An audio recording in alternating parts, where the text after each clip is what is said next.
Hello everyone, welcome to the microeconomics class. I am Dr. Manju is going to discuss about the microeconomics. Under this lecture, we will be discussing about the basic concepts of microeconomics. And this is introductory lecture about the microeconomics. In this lecture, we will be discussing about what is microeconomics. Initially, we will discuss what is economics, not microeconomics. First, we should know what is economics. The next one is why we study economics. After this, we will be discussing different definitions of economics. There are so many definitions. These are given by the classical economist, the neoclassical economist, Keynesian economist, modern economist. Okay, so we have different definitions of economics given by different economists. So in this lecture, we are going to discuss about the different definition of economics. After the definition of economics, we should know about the nature and scope of economics. So we will be discussing the nature and scope of economics in this lecture. And the last one is, last but not least in this lecture, is the division of economics. Okay, so economics is not an individual branch, but there are so many divisions of economics. So in this topic, under this topic, we are going to discuss about the division of economics. Okay, so first one is, what is economics? In everyone mind has a question, what is economics? If you will ask question to a known person who is not known about the economics, or the known person who know about the economics, then in simple words everyone will say economics, what is economics? Economics is about money. Okay, but this is not the correct meaning or definition of economics. So first of all, we should know what is economics. So in this lecture, we are going to discuss about this, what is economics. So before starting the definition of economics, we should know the meaning of economics. Okay, economics is derived from the Greek word. Not only a single word, it is derived from the two Greek words. First one is oikos and the another one is nomos. Oikos means household and nomos means management. So by these words we can say economics is household management.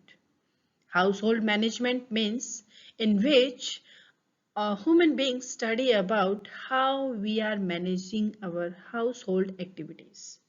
Household activities means what is the income, what is our expenditure, and then saving, investment, our demand for different goods and services, and our the supply of different goods and services by the producers. In brief, we can say that this is related to the household management. So economics we can say is production and use of wealth to meet the demands or needs of the peoples. Okay, in this slide you can say demand or need. Okay, demand or need, demand or need, demand or need, both are different concepts in economics, but in this lecture we are not going to differentiate these concepts. In the difference between demand and needs we are going to discuss in next lecture, which will be related to demand only. So in this lecture we will just say okay, economics is study about the production and use of the wealth to meet the demands and needs of the. Next question is okay, so in simple words, we can say that economics is the study of how individuals and societies choose to use the scarce resources that nature and previous generations have provided. Okay, so we can say that it is the study of economic problems related to, you can say that money terms, and wants are motive for economic activities. Wants leads to efforts and which leads to satisfaction. Okay, satisfaction, every commodity have utility. Okay, and our wants, I have already told you ki our wants are unlimited. Means we can't fulfill our all wants, because if for example, if we want to purchase a bike. Okay, initially, as per our resources, I want to purchase a bike, but uh, uh, I don't have too much money, and then I arranged money and I bought it. After that, after 1 month or 1 year, you can say that now I am fully satisfied with this bike, and now I want to buy a car. So at that time, my wants are fulfilled. Okay, but now there is change in my want, or my desire, you can say. Now I want to purchase a car. After purchasing that car, then after few times, then again my wants will change, and might be I want to buy some luxurious car, or after that I want to buy some other status symbol goods if my income is increasing. Only my wants are not sufficient for the demands. For demand of any commodity, there should be desire, wants, and income. If I don't have income, so I can't purchase anything. Because if I'll not pay money for the commodity, then no one will go to give me the commodity. Okay, so for this, economics is the study about the how we can fulfill our wants, unlimited wants with limited resources. Okay, finally, we can say that economics. What is economics?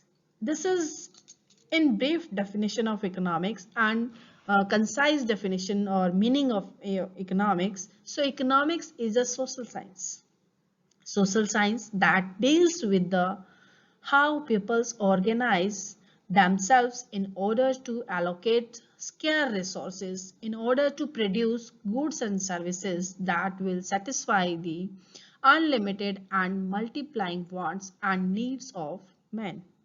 Okay, so I am just repeating the same thing, and now I am going to conclude in single line that what is economics? Economics is a social science subject which study about how we can allocate scarce resources to produce maximum goods and services that can give us maximum satisfaction. Smith definition. Adam Smith, also known as the father of the economics, he is the classical economist. Okay, so in 1776, Adam Smith wrote a book, and the title of the book was An Inquiry into the Nature and Causes of the Wealth of the Nations. So by the name of the book, we can identify what is economics. As per Adam Smith, economics was only and only the inquiry about the nature, which type of money, wealth, and the causes, how we are getting money, was the economics. Means Adam Smith defined economics as the practical science of production and distribution of wealth. Okay, so it was only and only related to how we are producing money and what is the distribution of money. Nothing else than this money term. So, so many economists criticized Adam Smith definition because it talks only and only about wealth. But only and only wealth is not important for these modern times. If we will discuss about in this developing economies time, then only wealth is not most important. Now economies wants to develop the welfare of their human beings, wants to grow the economy, wants to develop the economy. So different economists criticize this definition, but at that time, or you can say classical time, then this definition was the best definition given by the Adam Smith. In welfare definition of economics, Alfred Marshall explained this. Economics is political economy, or economics is a study of mankind in the ordinary business of life. It means that if we will compare the definition of Adam Smith and Alfred Marshall, then you can find the main difference is Adam Smith just told about wealth, but Alfred Marshall discussed about कि we are not discussing about the welfare of the human beings. We are just discussing how we are getting money, how we are spending money, how we are distributing money, but this is not enough for the economy. Okay, so he gave welfare definition, means is there any change in the welfare of the human being or mankind? He examines that the part of individual and social action which is most closely connected with the attainment and with the use of material requisites of well-being. So in simple words, we can say Alfred Marshall explained about the well-being of all human beings. He discussed or he explained that is it possible to increase the welfare of the human beings by the activities of production and consumption of wealth?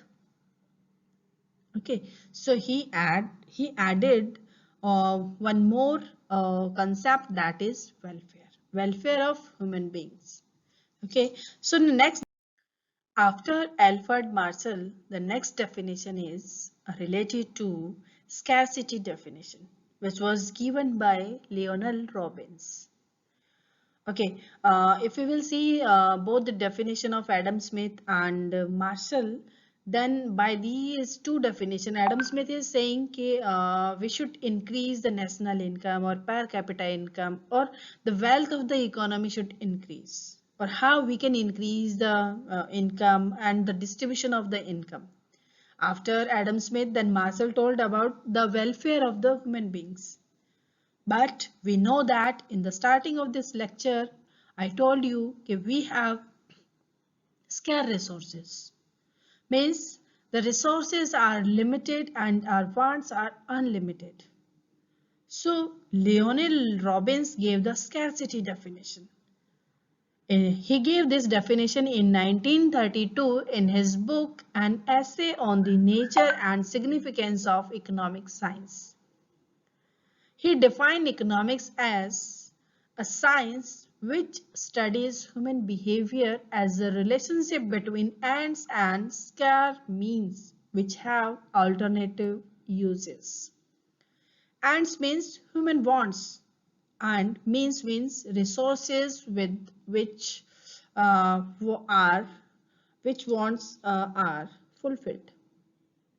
So, according to Lionel Robbins, economics study about the human behavior as a relationship between how human wants can be fulfilled by using the limited resources which have alternate uses. This is the most important definition, and different economists accept this definition. Yes, this is the main problem of economics, and because of this we are studying the economics. If you can assume the situation, if for examples we are demanding any commodity. For example, you can take example of your mobile phone. You are demanding mobile phone. Okay, so the availability of mobile is more than the demand of the mobile, means supply of mobile is more than the demand of mobile. So is there any need to study about the how mobile is producing, the cost of the mobile, or and we know that the price of the mobile is, there is no controversy regarding the price of the mobile. Okay, so there is no need to study about the economics or to study about the production of mobile, the price of mobile, the cost of mobile, because everything is according to our demand. So no need. But if there is a situation ki the demand for mobile is more and the supply is less, so the producer have to identify how they can increase the production of mobiles or how they can increase the supply of mobiles.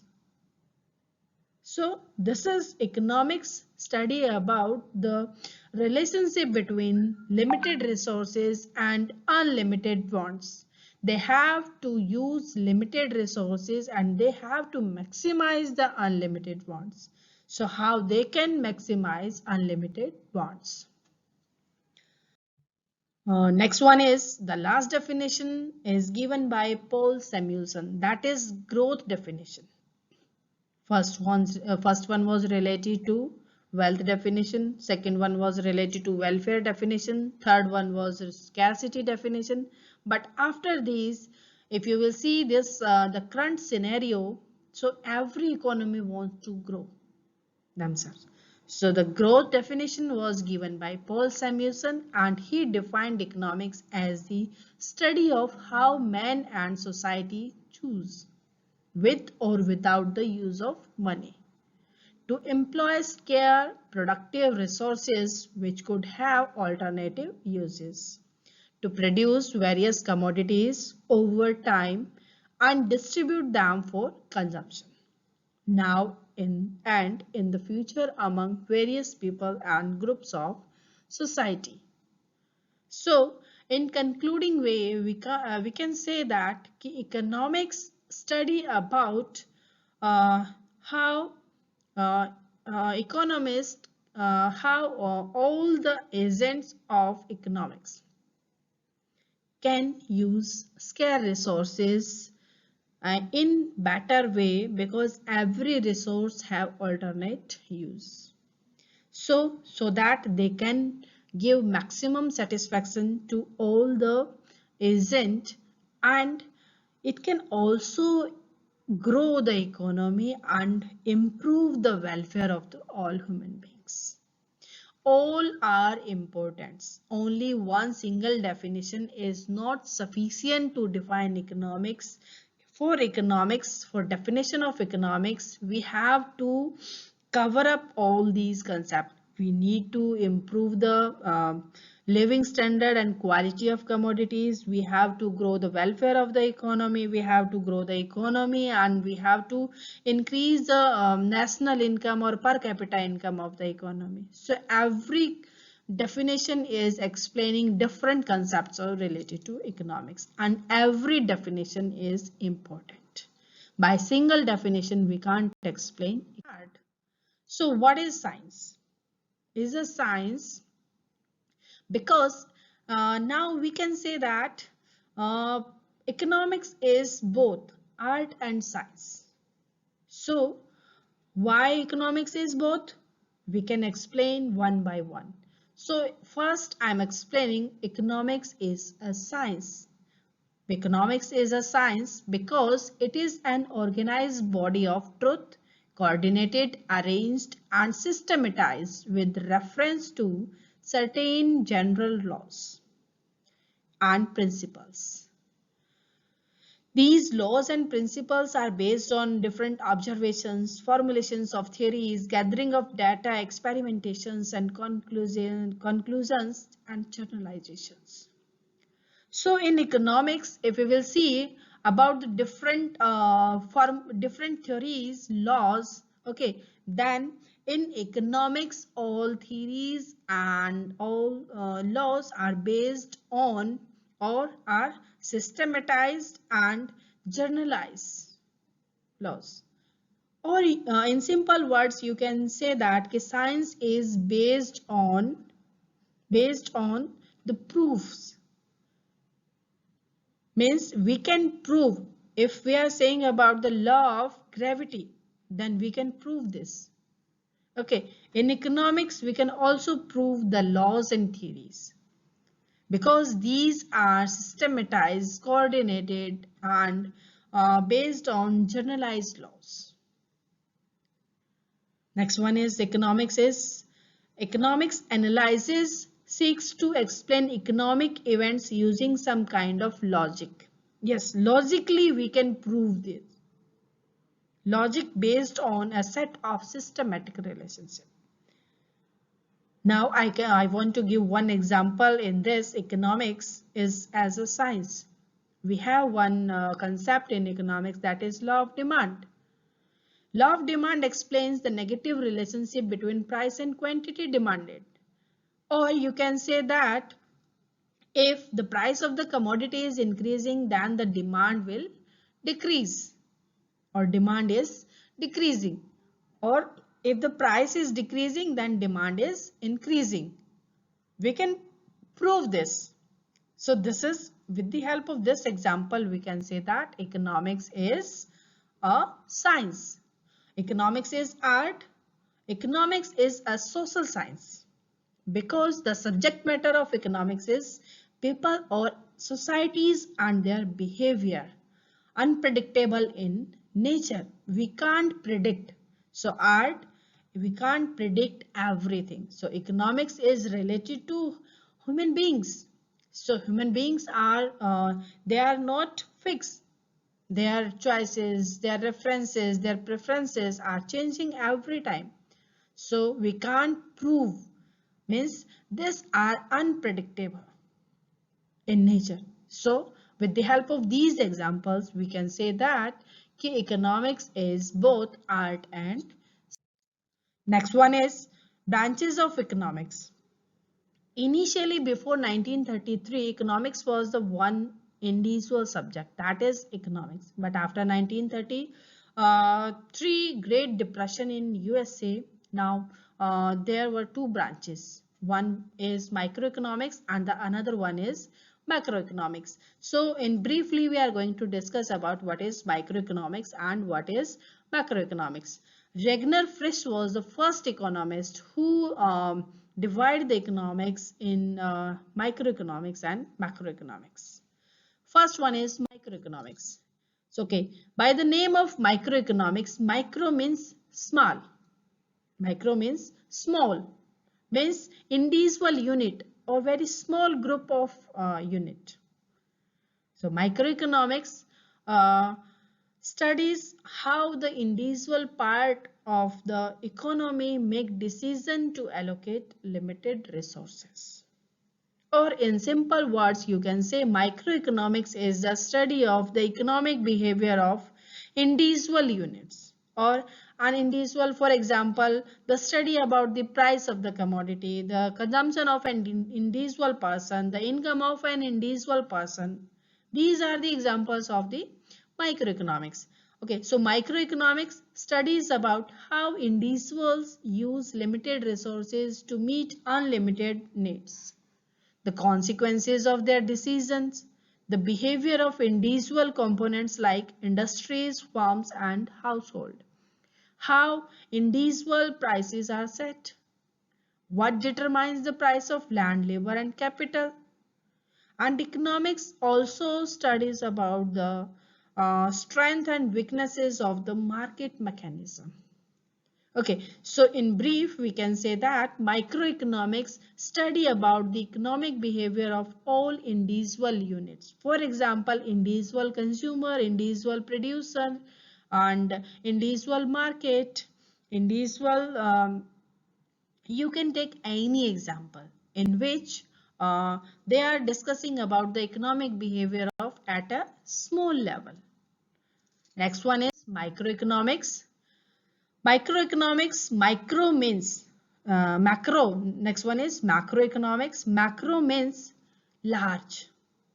So macroeconomics, in simple words, macroeconomics is the study of economic behavior as an entire economy. Means we are studying about the economic problem or economic issues or economic concept for the entire economy, not for individual part of the economy, individual person in the economy. Okay, so what is macroeconomics? Macroeconomics studies about the functioning of the economy. It examines the economy through wide lens. Macroeconomics studies about the total output of the nation, the way the nation allocates its limited resources of land, labor, capital. These are the resources of production. Okay, we have four factors of production: land, labor, capital, and entrepreneur. So in macroeconomics, we studied about the allocates, how we are allocating these resources. The next is the way to maximize production levels, the technique to promote trade. After observing the society, Adam Smith noted that there was an invisible hand turning the wheels of the economy. And economy, a market force that keep the functioning.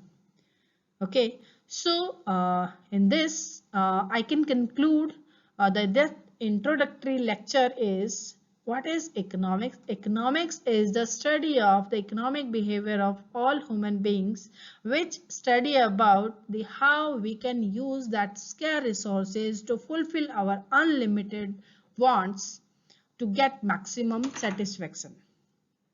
And finally, we have two branches of economics. Now we have different branches of economics, but initially when economics was segregated in branches, then it was segregated in only two branches. Some branches are core branches of economics and some are applied branches of economics. So these are the core branches of economics. So microeconomics means small and macroeconomics means large. Okay, thank you. So I'm ending this lecture now only. So in next lecture, we are going to discuss about the demand. Thank you. Okay. In this slides, I have given the book of reference of different books. Mainly, I have given only the reference of two books, authored by Dominic Salvatore, and another one is Corsanius. So for this topic, you can read these books, or if you want to some other books, then you can refer H.L. Ahuja of microeconomics and variance microeconomics books.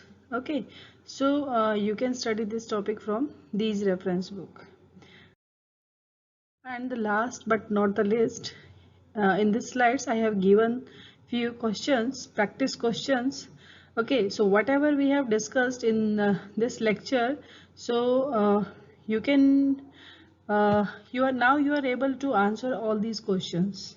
For example, what do you mean by economics? What is the nature of economics? What is the scope of economics? Okay, what is the difference between microeconomics and macroeconomics? All these. Okay, so you can practice these questions, okay, for this topic only. Thank you so much. And if you have any doubt, then you can ask me. Okay, okay. Thank you so much. Thank you.